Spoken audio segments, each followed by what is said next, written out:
بسم اللہ الرحمن الرحیم۔ پیر صاحب کے آستانے سے تعویذ لائے ہوئے آج مجھے تیسرا دن تھا۔ پیر صاحب نے کہا تھا کہ روز ایک تعویذ نہار منہ دودھ کے ساتھ پینا ہے۔ 2 تعویذ تو میں پی چکی تھی، آخری تعویذ پینے کے لیے جیسے ہی اٹھایا، نہ جانے کیوں مجھے کچھ شک سا گزرا۔ ایسے ہی دل میں خیال آیا کہ تعویذ کھول کے تو دیکھو صحیح، اس میں لکھا کیا ہے۔ اسی تجسس کے ہاتھوں مجبور ہو کر جیسے ہی تعویذ کھولا، میری روح تک لرز گئی، میرے ہاتھ کانپنے لگے۔ اس میں تو پیر صاحب نے، میں نے اور فرید نے 4 سال پہلے پسند کی شادی کی تھی۔ میں فرید سے بے حد محبت کرتی تھی اور فرید بھی مجھے بہت چاہتا تھا۔ میری ساس ہم دونوں کے رشتے کے خلاف تھی۔ فرید کے بہت مجبور کرنے پر بڑی مشکل سے راضی ہوئی تھی، مگر مجھے اس نے دل سے قبول نہیں کیا تھا۔ ہر وقت مجھے کچھ نہ کچھ سناتی رہتی تھی، میں برداشت کرتی تھی کیونکہ میں فرید کے ساتھ بہت خوش تھی، لیکن پچھلے 4 سال سے میرے ہاں اولاد نہ ہونے کی وجہ سے اس کے ہاتھ میری کمزوری لگ گئی تھی۔ اٹھتے بیٹھتے مجھے بے اولادی کے طعنے دیتی رہتی تھی اور میں کچھ نہیں کر پاتی تھی سوائے فرید کے سامنے اس کی شکایت کرنے کے، اور اب تو وہ فرید کی دوسری شادی کروانے پہ تلی ہوئی تھی۔ میں بہت پریشان تھی، فرید کے سامنے بہت روئی اور اس کی منت کی کہ ایسا نہ کرنا ورنہ میں زہر کھا لوں گی۔ اس نے بھی یقین دہانی کروائی کہ مجھے بے فکر رہو سعدیہ، میں ایسا سوچ بھی نہیں سکتا، اللہ کو دینی ہوگی اولاد تو دے گا، تم پریشان کیوں ہوتی ہو؟ اماں سے میں بات کر لوں گا۔ لیکن بڑھیا کے ارادے کچھ اور ہی تھے۔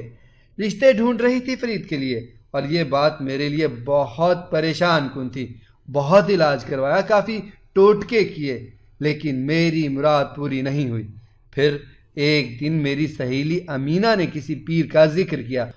پیر صاحب کے دیے ہوئے تعویذ سے اب تک کئی بے اولاد جوڑے صاحب اولاد ہو چکے ہیں، تو اگر کہے تو میں تجھے ان کے آستانے پہ لے چلوں گی، کیا پتا تیری جھولی بھی بھر جائے۔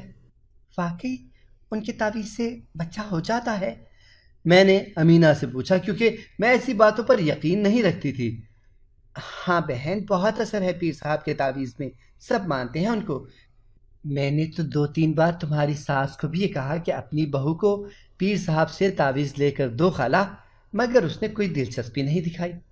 امینہ نے مجھے بتایا، اب تو مجھے یقین ہو چلا تھا کہ میری ساس چاہتی ہی نہیں کہ مجھے اولاد ہو۔ میں کبھی کسی پیر فقیر کے پاس نہیں گئی، کیونکہ فرید کو یہ بات پسند نہیں تھی اور نہ ہی اسے پیروں فقیروں پر بھروسہ تھا، لیکن یہ بات میرے جی کو لگی تھی۔ میں بس چاہتی تھی کہ کسی طرح میں سوتن سے بچ جاؤں اور میرے آنگن میں بھی بچے کھیلیں۔ اسی لیے امینہ کے ساتھ جانے کی حامی بھر لی اور فرید کو منانے کا سوچا تھا کہ وہ راضی ہو جائے اور مجھے پیر صاحب کے آستانے پر جانے کی اجازت دے۔ 2 دن تک میں یہ بات سوچتی رہی، موقع ہی نہیں ملا فرید سے تذکرہ کرنے کا۔ آج موقع ملتے ہی بات کروں گی۔ فرید سے کچھ دن سے فرید کچھ اکھڑا اکھڑا سا تھا، ماں کے پاس بیٹھا رہتا، پتہ نہیں کون سی پٹیاں پڑھاتی تھی بیٹے کو، اور کل اپنی بھانجی کو بلوا لیا اور وہ ہنس ہنس کے فرید سے باتیں کر رہی تھی۔ یہ دیکھ کر میرے دماغ میں خطرے کی گھنٹیاں بجنے لگیں۔ بڑھیا اپنی بھانجی کو جس مقصد کے لیے لائی ہے وہ میں کبھی نہیں ہونے دوں گی۔ رات کو جب فرید کمرے میں آیا تو میں اس کے لیے دودھ کا گلاس لے آئی اور کہا، میری ایک بات مانو گے؟ فرید نے میری طرف دیکھا اور بولا، کون سی بات؟ میں نے کہا، ہمارے بھلے کی بات ہے۔ میں نے ہمت کر کے بات شروع کی۔ ہماری زندگی سنور جائے گی۔ دیکھو فرید، میں نے تم سے کبھی کچھ نہیں مانگا، بس تم میری یہ بات مان لو اور میرا ساتھ دو۔ اچھا بتاؤ تو صحیح، فرید بولا۔ فرید کا ہاتھ پکڑ کر میں پیار اور جوش سے بولی، فرید، آج نا وہ امینہ آئی تھی، اس نے بتایا ہے کہ پاس والے گاؤں میں ایک بہت پہنچے ہوئے پیر صاحب ہیں جو بے اولاد جوڑوں کو تعویذ دیتے ہیں اور ان کے تعویذ پینے سے اولاد ہو جاتی ہے۔ تم اجازت دے دو تو میں پیر صاحب کے آستانے پر چلی جاؤں۔ یہ سن کر فرید کے ماتھے پہ بل پڑ گئے اور منہ بنا کر بولا، وہ چلی، کچھ نہیں ہوتا ان تعویذوں سے، یہ سب جعلی پیر ہیں، لوگوں کو بیوقوف بنا کے پیسے ٹھگنے کا کاروبار بنایا ہوا ہے، بس رہنے دے تم۔ فرید بولا، مجھے یہ سن کر مایوسی ہوئی، اسی جواب کی توقع تھی مجھے فرید سے، اس لیے تھوڑا لاڈ سے بولی، دیکھ فرید، آزما لینے میں کیا حرج ہے، کیا پتہ میری گود بھی بھر جائے۔ فرید کچھ سوچ کر چپ ہو گیا اور مجھ پہ ترس کھا کے اجازت دے دی اور کہا، چل تو آزما لے، خوش ہو جا۔ سچ فرید؟ میں خوشی سے بولی۔ فرید ہنسنے لگا۔ مجھے رات بھر نیند نہیں آئی، خوشی اور بے چینی سے، کب صبح ہو اور کب میں امینہ کے ساتھ پیر صاحب کے آستانے پر چلی جاؤں۔ خیر، صبح ہی میں نے فرید کے کان میں یہ بات ڈال دی تھی کہ اپنی اماں کو یہ بات نہ بتائے۔ فرید مان گیا اور کہا، اچھا ٹھیک ہے، میں نہیں بتاؤں گا اماں کو۔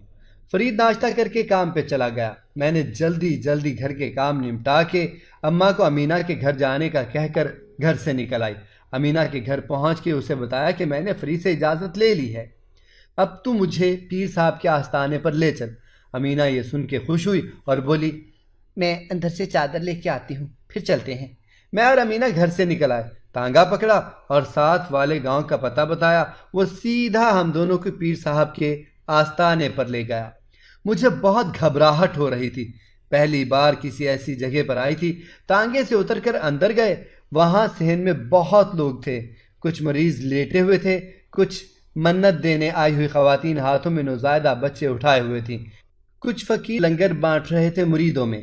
ادھر ادھر نظریں دوڑاتی ہوئی میں امینہ کے ساتھ پیر صاحب کے حجرے میں داخل ہوئی، جہاں ایک تخت پہ پیر صاحب بیٹھے ہوئے تھے۔ دیکھنے میں کوئی اتنے جلالی پیر تو نہیں لگ رہے تھے، مگر سفید ریش بزرگ سفید پگڑی باندھے ہوئے تھے، ہاتھ میں تسبیح لیے آنکھیں بند کر کے کچھ ورد کر رہے تھے۔ نیچے فرش پر چٹائی بچھی ہوئی تھی جہاں طرح طرح کی عورتیں بیٹھی ہوئی تھیں۔ ہم دونوں بھی وہیں بیٹھ گئے اور اپنی باری کا انتظار کرنے لگے۔ باری باری ساری عورتیں تعویذ دے کے جا رہی تھیں۔ پھر کافی دیر بعد خدا خدا کر کے میری باری آئی۔ امینہ نے پیر صاحب کو بتایا، پیر صاحب یہ میری سہیلی ہے سعدیہ، 4 سال ہو گئے اس کی شادی کو، بچہ نہیں ہوا۔ آپ کی شہرت سن کے میں اس کو آپ کے آستانے پر لے آئی ہوں، مہربانی کر کے اسے بھی تعویذ دے دیں جس سے اولاد ہو جاتی ہے۔ بیچاری بہت پریشان ہے، اس کی ساس اس کے شوہر کی دوسری شادی کروانا چاہتی ہیں۔ پیر صاحب نے آنکھیں کھول کر سعدیہ کی طرف غور سے دیکھا اور کہا، لڑکی اپنا ہاتھ دھو۔ یہ سن کر میرا دل دھڑکا، میں گھبرا گئی، مجھے پسینہ آنے لگا۔ میں نے گھبرا کے امینہ کی طرف دیکھا۔ امینہ میری گھبراہٹ کو بھانپ گئی۔ اس نے میرے کان میں کہا، سعدیہ گھبراؤ نہیں، ہاتھ دے تو پیر صاحب، نبض دیکھتے ہیں۔ میں نے اس کی طرف دیکھ کے دوپٹے سے اپنا پسینہ پونچھ کے اس کے کان میں کہا، پیر صاحب کوئی ڈاکٹر تھوڑی ہیں جو نبض دیکھیں گے۔ امینہ نے میری طرف غصے سے دیکھا اور اشارے سے اپنا ہاتھ پیر صاحب کی طرف بڑھانے کو کہا۔ مجبوراً میں نے اپنا کانپتا ہوا ہاتھ پیر صاحب کی جانب بڑھایا۔ پیر صاحب نے میری نبض دیکھی اور اپنی آنکھیں بند کر کے کچھ پڑھنے لگے اور پڑھ کے میری نبض پہ دم کر دیا اور ہاتھ چھوڑ دیا۔ تب جا کے میری جان میں جان آئی۔ پھر پیر صاحب نے 3 تعویذ اپنے چھوٹے سے صندوق سے نکال کر میری طرف بڑھائے اور تنبیہ کی کہ ان تعویذوں کو کھول کے دیکھنا منع ہے، ورنہ تعویذ اثر نہیں کریں گے۔ میں نے حامی بھر کے سر ہلایا اور وہ تعویذ جھٹ سے میں نے لے لیے اور نذرانے کے پیسے پیر صاحب کے تخت کے ایک کونے پر رکھ دیے۔ ان کا شکریہ ادا کیا اور وہاں سے نکل آئی۔ حجرے سے نکل کر میں نے سکون کا سانس لیا۔ باہر نکل کر واپسی کے لیے تانگا پکڑ کے بیٹھ گئے۔ بہت دیر ہو گئی تھی، گھر پہنچتے پہنچتے شام ہو گئی۔ تعویذ دوپٹے کے پلو سے باندھ کے اندر پہنچی تو میری ساس نے ہاتھ نچا نچا کر دیر سے گھر پہنچنے پر بہت جلی کٹی سنائی۔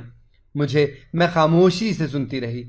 کمرے میں چلی آئی، منہ سے ایک لفظ نہیں بولی۔ اپنے دوپٹے کے پلو سے کھول کے تعویذ نکال کے صندوق کھول کے اس کے اندر تعویذ چھپا کے رکھے۔ کل صبح نہار منہ پہلا تعویذ پینا تھا مجھے۔ صبح اٹھ کے دودھ کے گلاس کے ساتھ پہلا تعویذ گھول کر پی لیا۔ میں نے حلق میں کچھ کڑوا سا محسوس کیا۔ بھلا لکھے ہوئے تعویذ میں بھی کوئی ذائقہ ہوتا ہے؟ عجیب سا محسوس ہوا، لیکن سر جھٹک کے باہر چل دی۔ بہت کام پڑا تھا، ورنہ ساس پھر شروع ہو جاتی مجھے کوسنے۔ اسے تو کوئی نہ کوئی بہانہ چاہیے ہوتا ہے۔ باہر نکل کے اپنے روزمرہ کے کاموں میں مشغول ہو گئی۔ دوسری صبح تعویذ دودھ میں گھول کے دودھ کا گلاس غٹا غٹ پی گئی تو کچھ محسوس نہیں ہوا۔ وہ دن بھی گھر کے کام نمٹاتے گزر گیا۔ اب آخری تعویذ رہ گیا تھا۔ دودھ کا گلاس بھر کے میں نے ادھر ادھر دیکھ کے صندوق کھول کے وہ آخری تعویذ نکالا اور دودھ کے گلاس میں ڈالنا چاہا، پھر کچھ سوچ کر رک گئی اور دل میں پتہ نہیں کیا سمایا کہ اچانک وہ تعویذ میں نے کھول کے دیکھا اور حیران رہ گئی کہ یہ میں کیا دیکھ رہی ہوں؟ یہ کیسا تعویذ ہے جس پہ کچھ بھی نہیں لکھا تھا، ایک لفظ تک نہیں۔ میں لرز گئی، یہ تعویذ نہیں، کچھ اور تھا۔ ایک سفید خالی کاغذ میں لپٹا مٹیالے رنگ کا سفوف تھا۔ یہ کیا ہے؟ آخر یہ پاؤڈر کیوں ڈال کے دیتا ہے پیر؟ اتنے سارے سوالات میرے دماغ میں کنڈلی ڈال کے بیٹھ گئے۔ اسی حیرانی میں گھری تعویذ دودھ میں گھول کے پینے لگی۔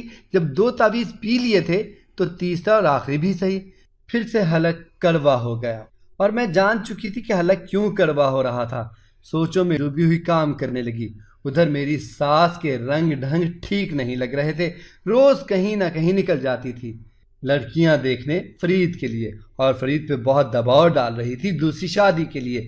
میرے پاس سوائے رونے اور دعا کرنے کے علاوہ کوئی چارہ نہیں تھا۔ دن اسی پریشانی میں گزرتے جا رہے تھے۔ اس واقعے کو گزرے 1-1.5 ماہ ہونے کو تھا کہ مجھے اپنی طبیعت گری گری سی محسوس ہونے لگی تھی۔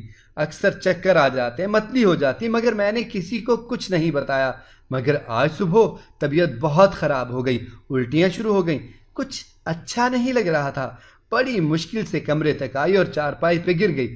فرید آیا تو میری حالت دیکھ کے تشویش ہوئی۔ گاؤں کے سرکاری ہاسپٹل لے گیا۔ وہاں پہنچ کر جو ڈاکٹرنی نے ہم دونوں کو خوشخبری سنائی، اسے سن کر ہم دونوں خوشی سے پھولے نہ سمائے۔ فرید بہت خوش تھا اور بار بار اوپر دیکھ کر اللہ کا شکر ادا کر رہا تھا۔ مجھے گھر کے دروازے پر چھوڑ کر مٹھائی لینے چلا گیا۔ میں اندر آئی، ہنستے ہوئے یہ خوشخبری اپنی ساس کو سنائی۔ وہ حیرانی سے مجھے دیکھتی رہیں اور خوشی کا اظہار کیا۔ اب پتہ نہیں خوش بھی ہوئیں کہ نہیں۔ اس کے دل کے ارمانوں پر جو پانی پھر گیا تھا، میں وہیں چارپائی پر لیٹ گئی۔ مجھے یقین نہیں آ رہا تھا کہ میں امید سے ہوں، اور یہ کوئی اتفاق نہیں تھا اور نہ کوئی اور وجہ تھی۔ یہ اسی پیر صاحب کے تعویذ کی وجہ سے ہوا تھا جس پہ کچھ نہیں لکھا تھا۔ تھوڑی دیر بعد فرید آ گیا، خوشی خوشی مٹھائی لے کر۔ ماں بیٹا مٹھائی کھاتے رہے اور خوشی کا اظہار کرتے رہے۔ ساس نے کہا میں تو پورے گاؤں میں مٹھائی بانٹوں گی۔ فرید ہنسنے لگا اور کہا ہاں ماں، تو پورے گاؤں میں مٹھائی بانٹ، سب کو بتا دے کہ تو دادی بننے والی ہے۔ کچھ دیر بعد میری ساس مٹھائی بانٹ کے آئی اور شام کو کچھ عورتیں آ گئیں مبارکباد دینے۔ بہت رونق لگی تھی گھر میں۔ فرید میرے لیے پھل آیا تھا دوائیوں کے ساتھ۔ مجھے پھل کاٹ کاٹ کے اپنے ہاتھوں سے کھلاتا رہا۔ اس رات ہم دونوں دیر تک باتیں کرتے رہے، اپنے بچوں کے بارے میں، ان کے نام اور ان کے مستقبل کی باتیں۔ بہت خوش تھے ہم۔ صبح اٹھ کر میں نے ناشتہ بنایا تو امینہ آ گئی مبارکباد دینے۔ مجھے خوشی سے گلے لگا کے مبارکباد دی۔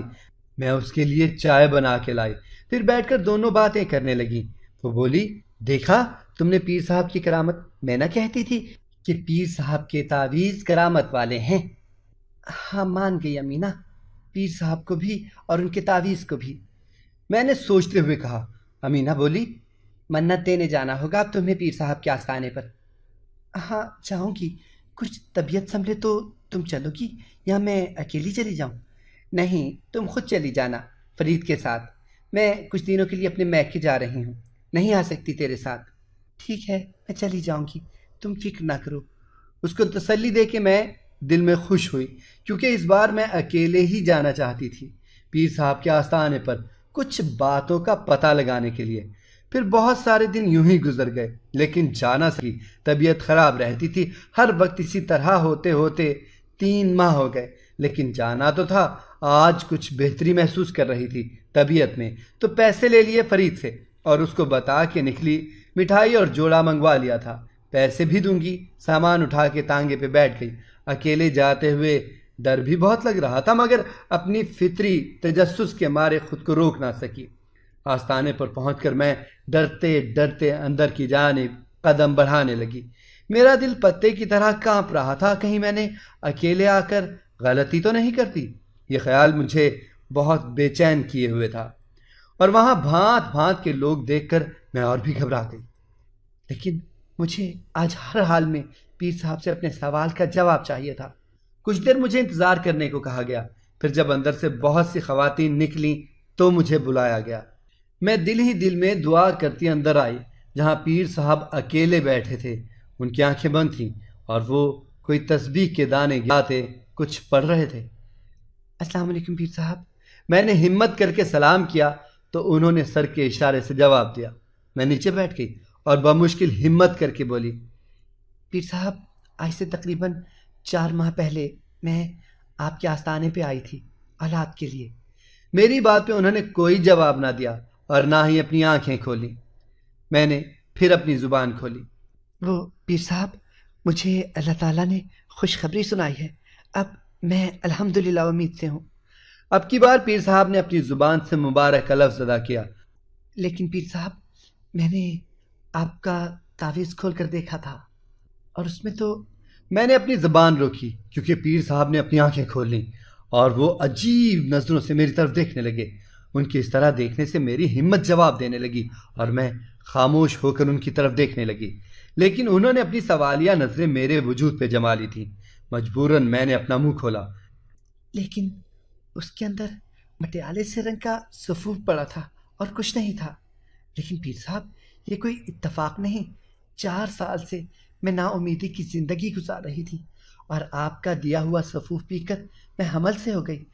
اب کی بار پیر صاحب کے ماتھے پہ بل پڑے اور وہ درست لہجے میں بولی، لڑکی، تمہیں تمہاری مراد مل گئی، اب تم کیا چاہتی ہو؟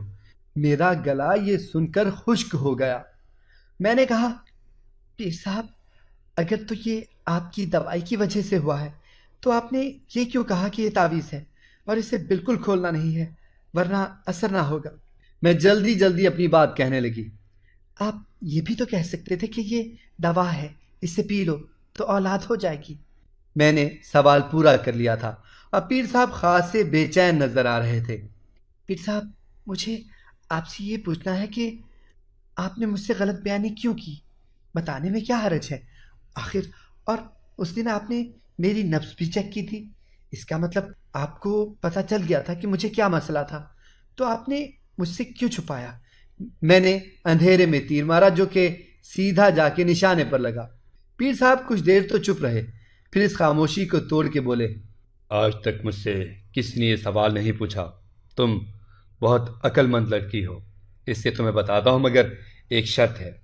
وہ انگلی اٹھا کے بولے، جی پیر صاحب، کون سی شرط؟ شرط یہ ہے کہ تم اس راز کو راز میں ہی رکھو گی، کسی سے اس بات کا ذکر نہیں کرو گی، وعدہ کرو۔ جی پیر صاحب، مجھے آپ کی یہ شرط منظور ہے۔ میں آپ سے یہ وعدہ کرتی ہوں کہ کبھی بھی کسی کو نہیں بتاؤں گی، راز کو میں راز ہی رکھوں گی۔ بیٹا، میں بہت چھوٹا تھا جب میرے والدین مجھے چھوڑ کر اس دنیا سے چلے گئے۔ میرا اس دنیا میں اب کوئی نہیں تھا، میں بالکل اکیلا رہ گیا تھا۔ یہ دیکھ کر میرے پڑوسی حکیم صاحب کو مجھ پر ترس آ گیا۔ وہ مجھے 2 وقت کا کھانا دیتے تھے اور اپنے دواخانے میں رکھ کو سلاتے تھے۔ میں بھی ان کے چھوٹے موٹے کام کر دیا کرتا تھا۔ حکیم صاحب بہت پہنچے ہوئے تھے، دور دور سے لوگ دوا لینے آتے تھے ان سے۔ مجھے دوا پیسنے کو کہتے، صفوف بنانے کو کہتے، کون سی دوا کس چیز کی ہے۔ اب مجھے یہ سمجھ آنے لگا تھا۔ میں بڑا ہوتا گیا یہی دوائیں بناتے بناتے۔ ایک دن ایک بے اولاد جوڑا ان کے دواخانے میں آیا جن کے ہاں 12 سال سے اولاد نہیں تھی۔ حکیم صاحب نے مجھے دوا بنانے کا طریقہ بتایا۔ میں نے دوائی بنائی اور حکیم صاحب کو دی۔ حکیم صاحب نے اس بے اولاد جوڑے کو دوا دی اور ان کو اولاد ہو گئی۔ ایسے ہی حکیم صاحب کی صحبت میں میں نے دم کرنا بھی سیکھ لیا۔ ایک دن اچانک حکیم صاحب وفات پا گئے اور ان کے بچے دواخانہ بیچ باچ کر اپنے ننیال چلے گئے اور میں سڑک پر آ گیا۔ کہیں سے کچھ قرضہ لے کر ایک دکان کرائے پر لے کر جڑی بوٹیاں خرید کے دکان شروع کی، مگر دکان میں کوئی گاہک شاذ و نادر آتا جس سے بمشکل میں کرایہ دے پاتا۔ بہت مشکل وقت تھا میرے لیے۔ اسی محلے میں ایک عورت تھی جس کے ہاں کئی سال سے اولاد نہیں ہو رہی تھی۔ ایک دن میں نے اسے کہا کہ تم کو دوائی بنا کے دوں گا جس سے تمہیں اولاد ہو جائے گی، جب تم امید سے ہو جاؤ تو تب مجھے پیسے دینا۔ اس کے بعد وہ مان گئی، دوا کھاتی رہی۔ 1 ماہ بعد اس کو پتہ چلا کہ وہ ماں بننے والی ہے۔ میں اس کے گھر مبارکباد دینے گیا اور کہا کہ دیکھا، تم نے میری دی ہوئی دوا کھا کر تم امید سے ہو گئی۔ تو وہ عورت بولی، تمہاری دی ہوئی دوا سے نہیں، میں نے تو فلاں پیر سے تعویذ لیا تھا، مجھے یہ خوشخبری انہی کے تعویذ کی وجہ سے ہوئی ہے، ورنہ دوائیں تو میں نے بہت کھائی تھیں۔ اس دن میں بہت مایوس ہو کر سوچنے لگا کہ لوگ ان پیروں فقیروں کے چکر میں اتنا پڑ گئے ہیں کہ علاج معالجے پر توجہ نہیں دیتے اور اندھا عقیدہ پیروں کے معاملے میں رکھتے ہیں، وہ اس اندھیرے سے کبھی نہیں نکل سکتے۔ اس دن میں نے ایک فیصلہ کر لیا، دکان خالی کر کے ایک گاؤں میں آستانہ بنا کے اس میں پیر بن کر بیٹھ گیا اور خالی کاغذ میں ہر مرض کی دوا لپیٹ کے دیتا تھا۔ لوگ جوق در جوق میرے آستانے میں آنے لگے اور پیر عبدالرشید بہت مشہور ہو گیا، میرا کاروبار چل نکلا۔ میں جو حکیم بن کے ناکام تھا، پیر بن کر کامیاب بن گیا۔ میں ہر مریض کی نبض دیکھ کر مرض کی تشخیص کر لیتا تھا اور اسی کی دوا یعنی تعویذ دیتا تھا۔ لوگ میرے مرید بنتے گئے۔ بس یہی ہے میری کہانی، یہی ہے میرا قصہ۔ یہ کہہ کر پیر صاحب خاموش ہو گئے۔ میں بہت اشتیاق سے سنتی رہی، یہاں تک کہ وہ خاموش ہو گئے۔ پھر بولے، اپنا وعدہ یاد ہے نا؟ جی پیر صاحب، مجھے اپنا وعدہ اچھی طرح یاد ہے۔ اس راز سے پردہ اٹھا کے کبھی آپ کا راز فاش نہیں کروں گی۔ ان کو یقین دہانی کروا کے میں وہاں سے اٹھ آئی، کیونکہ پیر صاحب بہت پہنچے ہوئے تھے اور ان کے مریدوں کا تانتا بندھا ہوا تھا، جو اپنے پیر صاحب کا دیدار کرنے کے لیے کب سے باہر بیٹھے ہوئے تھے۔